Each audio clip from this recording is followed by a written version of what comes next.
Welcome to another episode of Catch Your Fade podcast. We're sitting with David Huerta. David Huerta. And where we located at, man? This is your gym. Where we at? Yeah, we're in Los Angeles Muay Thai in Montebello, Los Angeles, Los California. Angeles. Yep. Hell yeah, hell yeah. And we just want to get to know you, your Muay Thai journey. We want to know how you open your gym. We want to know about your big promotion that you got coming up next weekend, March 21st, TFC. It debuts next week. Yeah. I'm excited about that, man. Yeah, really brother, excited. we're super excited. It feels like the Muay Thai community is really excited about this one. It needs it. It needs it. I feel like it does. Yeah, definitely, Hell yeah. definitely. And Yeah. it's small glove Muay Thai, Oh so man, it's gonna be a game changer. I gonna feel be a like, banger. I feel like after this show, the whole landscape of Muay Thai in the U.S. is gonna change. And I'm happy to be a part of that. Hell yeah, hell yeah. Yeah. Well, I want to get to know you. How'd you start in your Muay Thai journey, man? When'd you start training, or tell me what's good? Yeah, brother. I started in, I think it was like 2002, 2003. And I had moved down the street from a gym, just up the street from here in East LA. And I was into like boxing. I did a little karate when I was Fernando a kid. Vargas? Yeah, man, I liked Julio Cesar Chavez was the Yeah, person he was that I also, liked. that was Yeah. way before that. Yeah, well, that's when I was watching it, because I was a kid. When I was watching it, that was like the main fighter that we used to like to watch. Hell Tyson, yeah. Tyson and Chavez. You know, in my Tyson, generation, growing up, that's who we liked to watch. But then I started watching like the UFC, early UFCs. I remember they used to have it on TV, and I used to sit there and watch it with my pops. This was, yeah. and I was young, maybe like 7th grade or so, and then it kind of went off the air. And then I started watching Pride from Pride. Japan. Pride was the shit, man. And I remember I kept hearing Muay Thai, you know? And I remember watching Kickboxer as a kid and Yeah. and Bloodsport, you know? Yes. So because of that, I ended up trying it out. I went to that gym. My girl, wife now, but my girl at the time, she said, I know you really want to try it. I'm gonna get you a membership. So that's how I got started. I went there the first day, and I fell in love with it, and then pretty much stuck with it. That was like I said, I think it was like 2003 when I first started. 2003? Yep. Did you compete? Yeah, I competed. So soon after that, I got injured right away. But then a few months in, we used to have smokers. Yeah, we used to have smokers. So I did my very first smoker at actually like the first Muay Thai gym in the U.S., which is Muay Thai Academy out in North Hollywood, bro. It's like a lot of history at that gym. I did smokers there. I did smokers. Basically, the way it was, you would do smokers, and then you had enough of those, and then you would do sanction fights. Oh, to qualify to... Yeah, it was just like you would get those to like get your experience, you know, Right, and then you would do like the sanction fights. Sanction fights were now it's inside, like it's sanctioned by, at the time, the commission. You fight without shin guards, you know, it's like an actual amateur, pro-am fight. I had several of those, brother. I had like quite a few amateur fights, like 30 plus. And then I transitioned to the pro ranks. I had like some pro fights as well. Yeah, I mean, I had like the regional titles here. I had some national titles. Hell yeah. I made it onto like the IFMA national team, so I was on the U.S. team for the Worlds and for Pan Am's. What? Man, I did my thing as a fighter for a little while. What's up? And what year were you born? 82. I'm 43. You're Yep. 43? Yep. Damn, okay. Hell yeah. Yeah, that's cool. And then how did you go about opening your gym? What made you want to do that? So back to like fighting for the national team, I fought in Belarus in 2017. I was on the U.S. team. I remember going there, and it was like, man, you had like the top fighters from around the world that are participating in that tournament. Superbone won the tournament the year that I was there. Damn. But there's this kid that I met, and he was young, bro. I think he was like 19 or 20 years old, and he had 120 fights or something like that. It was his birthday when we were out there, For real? and he had like 120 fights. And I'm someone that for the U.S. had like a lot of experience. Maybe at that time about 40 something fights, maybe 50 fights. Dang. And I'm like, man, I'm like almost double this kid's age, and he has a lot more experience than me. And so I was like, well, in order for the U.S. to really get to that type of level, we need to start our kids off at a young age so Yeah. that they can compete with these guys that have a gang of experience, you That's know? true. So that was like my main motivation really to open up a gym. It's like I need to give the kids that from my community an opportunity to train Muay Thai at a young age. So by the time they get older, you have just as many fights as the Thais, or you have Yeah. just as many fights as like some of these Russian countries, you know? That's crazy. Yeah. That's deep. It's true though. It's true. How else are you gonna rack up the? I mean, you can only do so much in like in a year. How many fights can you get in? You could probably get 10, maybe the most. That's a lot. Maybe That's 7. that's a lot, especially for an adult. That's a lot. I think for a kid, you might be able to get in more, but it's really all about the opportunities, you know. Yeah. So if you're not in a state where there's lots of fights happening, then you're gonna have to travel. Yeah, And even that's in true. those states, chances are you're still gonna have to travel. Like me being here from California, from LA, I know a lot of the fighters that are racking up a lot of experience. They're going out of town, or they go to Arizona, Yeah. they go to Vegas. You know, some people even go to like uh, Iowa. Or whatever. Iowa, Delaware, you know, to fight in some of the tournaments out there. So Damn. you have to, I mean, and with that being said, those tournaments all cost money. So Yeah.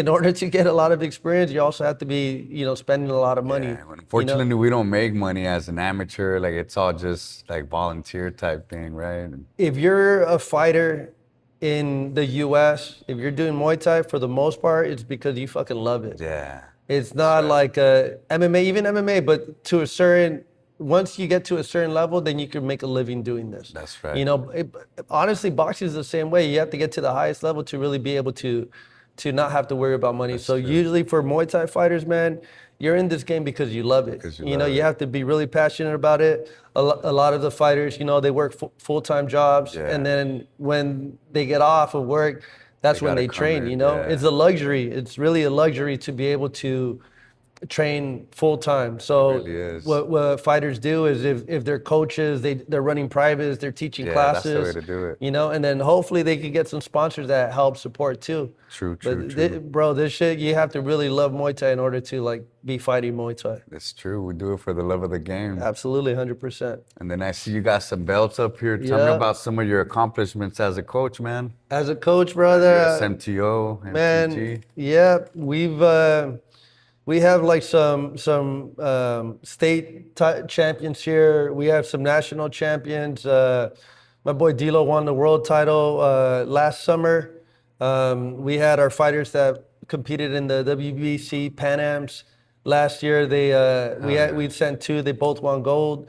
We have 2 of our young ones that are going to be fighting in June in Thailand for the WBC national team. Nice. So, you know, we try to stay busy, try to mold them and build them up the right way. Hell yeah. You know, and just hopefully they stick with it. You never know which fighter's going to be a standout and which fighter's going to have that opportunity to do something in a big stage. You know, and that's what we're trying to do is just build them up and prepare them to get to that level. Hell yeah, that's cool, man. That's good. Do you know how many champs you got? It sounds like, or it looks like, I mean, Yeah, these are, I mean, and so, these aren't all the titles because, you know, some of the fighters like to keep their titles. So keep them under the pillow. keep it, yeah, have him catching dust. But I wouldn't be able to tell you exactly how many champs or titles we have, but I know that you know, we stay busy, man. We stay busy and we just try to do our best. Hell yeah, right on, man. That's cool. Hell yeah. And we're here to promote your promotion that you have going on next weekend. What can you tell me about that? Brother, Thai Fighting Championship, I feel is like the new wave. I feel like it's going to be the future of the sport, you know? I came up, it's not that I came up with this idea. The idea was already there, but I wanted to be able to promote this in the U.S. And that's, you know, one championship is having Muay Thai with MMA gloves. Actually, for one championship, when you fight Muay Thai, you're fighting with MMA gloves. When you fight kickboxing, you fight with boxing gloves or regular gloves, you know? And I just thought that would be great to have here in the U.S., mainly because of how exciting the fights are going to be. Also, for the average fan that doesn't understand the sport, they recognize these small gloves, and they're like, "Oh, this is what they use in the UFC." Yeah, you know. true. And if you watch the UFC, I'm a fan of the UFC. I'm a fan of fight sports as a whole. Yeah. But if you watch the UFC or if you watch MMA, a lot of times you have like good fights, And when they go to the ground, a big portion of the fans, they start to boo, Yeah, they don't know stand what's them going up, on. get They're them like, up, and they yeah. don't know what's going on. They when someone gets punched in the face, you know what that Yeah, is. you know what that You means. you hit someone in the elbow and it splits them open. You know what that is. Oh, When yeah. you're transitioning on the ground and you're going for certain holds, you don't really know exactly what's going on if you're not a fan of it like Yeah, that. yeah. You Or know, if you don't practice it, if you don't huh? practice it Yeah. exactly. So the way I see it is we have the entertainment or the entertaining part of MMA, Yeah. which is the stand up. At least for a lot of people, that's how they see it, Oh, and yeah. me being a Muay Thai practitioner, someone that I've always loved traditional Muay Thai, Oh, yeah. but I also understand that this is part of the evolution of the sport. Like for some people that are traditionalists, they say, well, Muay Thai is supposed to be with gloves. Yeah. It's like, well, if you really think about it, Muay Thai wasn't about gloves at all. Muay Thai is about Before they had gloves, they were bare using just fist. wraps, Yeah. bare fists. Before that, it was in combat, in war. So Yeah. like, if you're a traditionalist, how far do you want to take Muay Thai? Yeah. How far do you want to take the origins of this sport? Because if we're Oh, yeah. taking it way back, we Take it have way then we have back. weapons too. You know what I'm Yeah. saying? So I feel like this is just part of the evolution. I feel like this is gonna be. We have to remember we're in the States, so we got to keep the Thai traditions, the Muay Thai traditions, but we also have to understand that we're trying to bring it to a different audience too. Yeah, that's true. You can So expand, right? we got to expand, you got to evolve, and I don't want to change the fact that we're doing Muay Thai. I want the fighters to still wear their Mongkol. I Yeah. want the fighters to still show the respect, do their white crew Ramoy before the Yes. fights. I still want to keep it The Muay Thai, tradition, yeah. but also, we got to evolve with the times, and It's this is true. part of the times. That's good. I'm excited. And how many of your fighters from your gym do you have on the card? We have three. Three? Yeah, we have three. We have our, in my opinion, a future star, Catherine Kat Asafiri. Man, this girl's really technical, displays beautiful Muay Thai technique.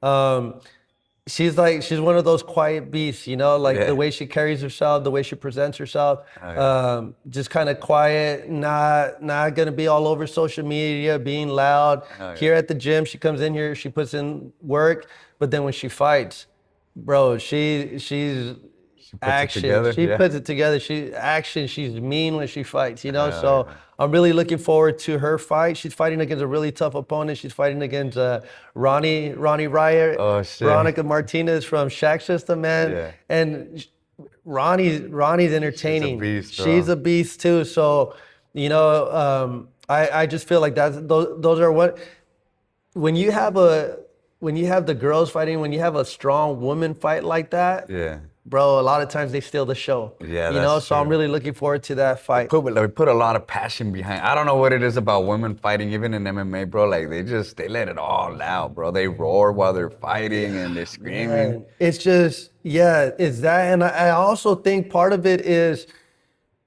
and I don't know why people think like this, because for the longest time you've seen like strong women fighters, right? But I feel like it's something about seeing like a woman that is fierce, that has good technique, that has that heart, that like it opens up our eyes. We see it different. We're like, whoa, that was not expected. Where like for a lot of the men that fight, maybe it's more like, yeah, these guys are gonna beat each other's ass. Yeah. Like it's not that It's surprising. common. Yeah, yeah. But when you see a strong two women go at it like that, Yeah. I think it kind of shocks people. Yeah. It has that awe factor, and I think that this fight has exactly what all the things yeah. that you need for a good fight. Fuck yeah. Yeah, we I'm also excited have about that we one. have Caleb Cisneros who's fighting, man. Caleb's been in the game for a long time. He has like damn near 30 fights, and he's fighting Isaac McCary from Pinto Muay Thai out in shit. Vegas. Isaac's another beast, bro, with a lot of fights too. Like I think these two fighters have the most fights on our card. No way. So like they have at least 50 fights between the two of them, and they're both bro. These guys they're both entertaining fans. They don't shy away from getting into like a firefight. Yeah. So I feel like that's another fight that can be a fight of the night, man. Just because be talking a little bit of shit on like social media, you know. Like have to. I bring the fire, and then of course Isaac's like, you don't want this smoke, or you know, it's like we're smoking on that Caleb pack. I thought that shit was hilarious. So I love all of that. And then we also have D'Lo, man, D'Angelo Gianni. He's gonna be the main event against Stuart Smith from Manny Mancha. I heard Manny Mancha, isn't this SF, no? Or? No, they're in Fresno. Oh, in Fresno. They're in Fresno, brother. Fresno. And Manny's been in the game for a while. His coach, Manny Mancha, he used to train with Malapet Sasiprapa, so they kind of come out of that camp. And then Stu's a beast. This is actually a rematch. They fought once before, and that fight was hella close.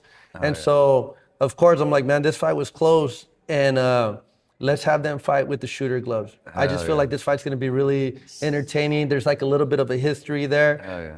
There's no bad blood like that, but I know that they want it back. We want to prove that we won that fight, and you know there's a reason why we won that fight. I know that they want their payback. So I want to get the get back. So it makes for a really exciting fight, and that's the thing too. Like as a promoter and a coach, bro, like I don't want to be a promoter that's like, man, look at David giving his fighters some easy fight. You know, like that's some bullshit while everyone else is, you know, having to scrap. It's like, nah, like I'm thinking about the future of the sport, and part of building up our fighters is making sure that they're challenged so that they elevate their game. Yeah. Bro, how do you think coaches would see me, or how would the public see me?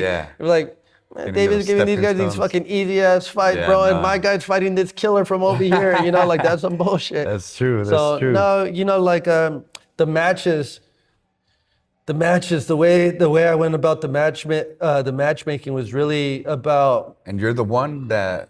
Yeah, brother. Yeah.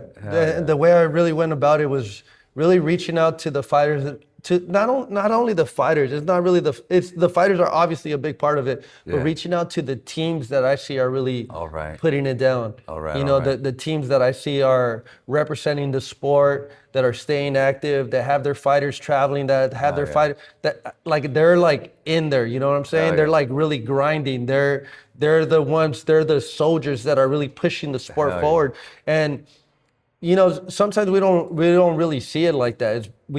We're passionate about this, and we're building up our fighters. Hell yeah. But I think that we need all those gyms to be doing that little work that maybe doesn't always go recognized. That's not always recognized, but that's what's going to push. Because once you have let's take for example, James Gregory from Pure Heart Muay Thai. He has his fighter Corey Jeter fighting. Oh yeah. I'm familiar with that. Oh man, coach is bringing in. He's having his young kids fight, and he's building them up. They're doing tournaments. They're going out of the state to compete, and he's keeping them busy. He has a young man. I'll call him a kid, but a young man, Christian. Tiro Loco. The homie Tiro. Yeah. Christian, man, I remember seeing Christian. He was young. He might have been like 15 when I first met him, maybe even younger. I'm not sure, but I remember seeing this kid. I was like, oh, this kid he has a lot of potential. And then every time I saw him, he just kept getting better and better and better. And I'm like, yo, bro, I've been a fan of that kid from like early on, you know? Yeah. And now I see him. He just came from Thailand, and he was putting in work in Thailand. Hell yeah. But that's the coach that has built them up, Yeah. right? He has Corey. I think Corey's only been training like 2-3 years, For real? and he has like 20 fights. Damn. So you got to think those are the people that are really getting pushed. Those are the people that are staying active. So I feel like those are the teams, those are the fighters that need to get the recognition, that need to have this type of opportunities. Platform. Because later on, those are the future stars of this sport, you know, and that's what we're trying to build. We're trying to build the teams that are putting in the work, the fighters that earn this opportunity, and the fighters that we believe in, the gyms that we believe are going to be the future of the sport, you know? That's sick, man. How many fights do you have on this card, or bouts? 13. 13? 13, baby. Lucky 13. 1-3. Yes. Hell yeah. Yeah, 13.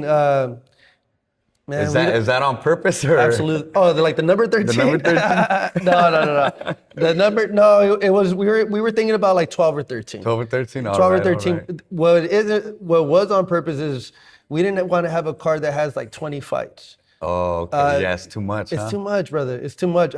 Se va la gente. That part. That part. I think when you go to fights, you're there for Your fighter. You're there for your fighter, and you might stick around. If you're new to the sport, they're exciting. But if you've been to like 2, 3, 4 fights, it's like, okay, I kind of understand what the format is, right? Yeah, so yeah. if you're there, say you have a fighter that is the second fight on the card, and then you have another teammate that's fighting number 17, which has happened to us. We've been the first fight and close to the end. Bro, you're there for 6 hours, sometimes more than that. And if you get there early, you're there for 7 fucking hours to like stick around for this whole thing.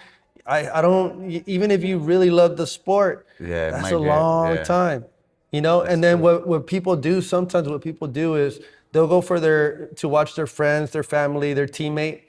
And then afterwards they fight, they take their pictures. All right, let's go get some drinks somewhere. Let's go eat somewhere. Yeah. You know, and I think what makes our show different and the venue different is this place, Bike Shed, bro.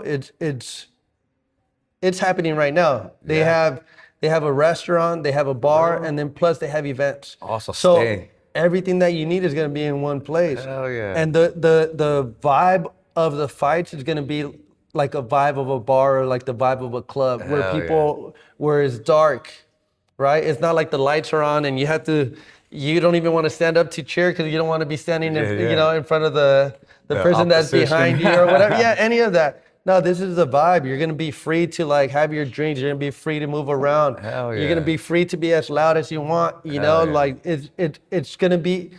The venue is part of the show. It's an event. Nice. You know, it's not just gonna be a fight card where, and also the way that we did the lineup, we have the prelims, we have the undercard, and then we have the main card. So the main fights, all the freestyle fights are going to be the second half of the show. So you want to stick around for the whole show, brother. Yeah. You know, we don't want to leave. You're not going to want to leave after like your friend fights because all the fights are going to be stacked fights. Yeah, you have bangers. We Everybody's have going to want to bangers, stay. bro. Yeah, or We they're have going to want to bangers. fight and then come have a seat and watch their watch the homie rest, or the neighbors fight. The neighbors fight, or you never know. Like for some of the teams, that might be your next opponent too. That's so you true. might want to check him out scope too. him out. Yeah, and that's what we're crazy. doing with TFC too, brother. What we're gonna do is we want to have a ranking system. All right. Because we don't want to be. It's your first time fighting for a show, and it's like, here you have a title shot. It's like, who is this guy? Where did he come from? Or you have the same people.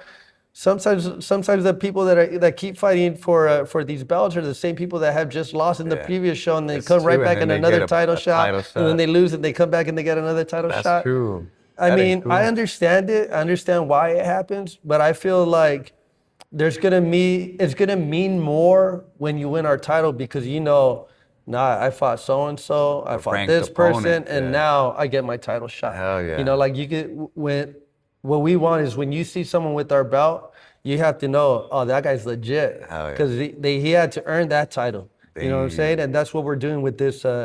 The first show will be like the beginning of our ranking system, and the plan is by the end of the year we'll have our title fights.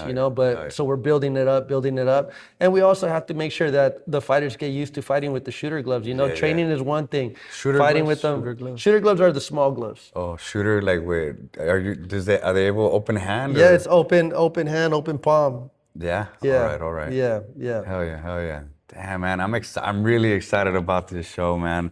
Do you know the location of the venue, like the address or whatever? Is that what we can tell the people to pull up? The name of the venue. The venue is Bike Shed Moto Co.